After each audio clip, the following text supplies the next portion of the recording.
Salut chers téléspectateurs et chères téléspectatrices, heureux de vous retrouver avec vous toujours, Abdelrahim Abadi et Mohamed Rahali.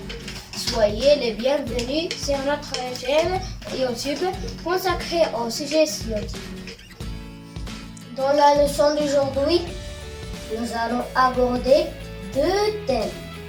Le premier concernera le régime alimentaire, le second, les chaînes alimentaires. Le régime alimentaire d'un être vivant, c'est ce qu'il mange, ce dont il se nourrit. Il y a différents types de régimes alimentaires. Les végétariens, les carnivores et les omnivores. Les végétariens ne se nourrissent que de végétaux et de plantes. Dans cette catégorie, on trouve par exemple les herbivores qui ne mangent que des herbes,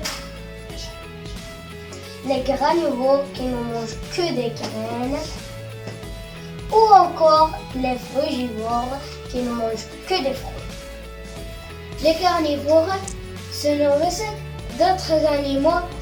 Dans cette catégorie, il y a notamment les piscivores qui mangent des poissons, ou encore les insectivores qui mangent les insectes. Enfin, il y a la catégorie des omnivores qui mangent à la fois des animaux et des végétaux. Ils ne mangent pas forcément autant d'animaux que de végétaux. Certains peuvent manger beaucoup d'animaux et peu de végétaux et inversement. Il existe d'autres régimes alimentaires qui sont plus difficiles à classer comme les détritivores qui se nourrissent de déchets, les limivores qui se nourrissent de boue et les coprophages qui se nourrissent d'excréments. Afin de mieux comprendre, voici un exemple. Le mieux sont mangés par le mulot. Le mulot est donc végétarien. Le mulot est mangé par le renard. Et le renard mange aussi des végétaux. Le renard est donc omnivore. Le renard est mangé par l'aigle. Et l'aigle ne mange que des animaux. Il est donc carnivore. L'exemple que nous venons de prendre représente une chaîne alimentaire. Une chaîne alimentaire représente une relation trophique entre différents organismes vivant dans le même milieu. Autrement dit, une chaîne alimentaire représente un être vivant qui en mange un autre. Par exemple, le trèfle est mangé par le lièvre, qui lui sera à son tour mangé par le renard. Comme vous pouvez le constater, j'utilise des flèches pour indiquer vers où va l'énergie. On peut la traduire par et manger par.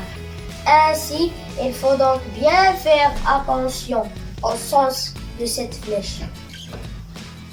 Dans une chaîne alimentaire, le premier maillon est toujours un végétal. Le second est un végétarien. Et le troisième est un carnivore. Il est possible qu'une chaîne alimentaire comporte plus de 3 maillons, bien sûr. Ainsi, une chaîne alimentaire s'arrête lorsque le dernier maillon n'a plus de prédateurs. Il faut savoir que dans un milieu, les chaînes alimentaires sont souvent liées entre elles car ils ont des maillons communs. C'est-à-dire qu'un être vivant peut faire partie de plusieurs chaînes alimentaires. Par exemple, le trèfle est mangé par le lièvre, qui lui sera à son tour mangé par le renard, mais il peut aussi manger par la chouette. Il faut savoir que dans un milieu, les chaînes alimentaires sont souvent liées entre elles, car ils ont des maillons communs. C'est-à-dire qu'un être vivant peut faire partie de plusieurs chaînes alimentaires. Par exemple, le trèfle va être mangé par le lièvre. Il lui sera à son tour mangé par le renard, mais il peut aussi manger par la chouette. Ainsi, le lapin fait partie de deux chaînes alimentaires, celle du renard et celle de la chouette. Ce lien forme ce que l'on appelle un réseau alimentaire. En conclusion, nous pouvons dire qu'une chaîne alimentaire est un schéma qui représente le trajet de la nourriture, la plante verte jusqu'au plus grand prédateur. Chaque flèche signifie est mangée par une chaîne alimentaire comporte au moins 3 maillons, parfois plus. Le premier maillon est toujours une plante, le second est un végétarien et le troisième est un carnivore. Dans la nature, les chaînes alimentaires sont liées entre elles et elles forment donc ce que l'on appelle un réseau alimentaire puisqu'elles ont un maillon en commun. Notre vidéo vient de se terminer. Au revoir et à la prochaine.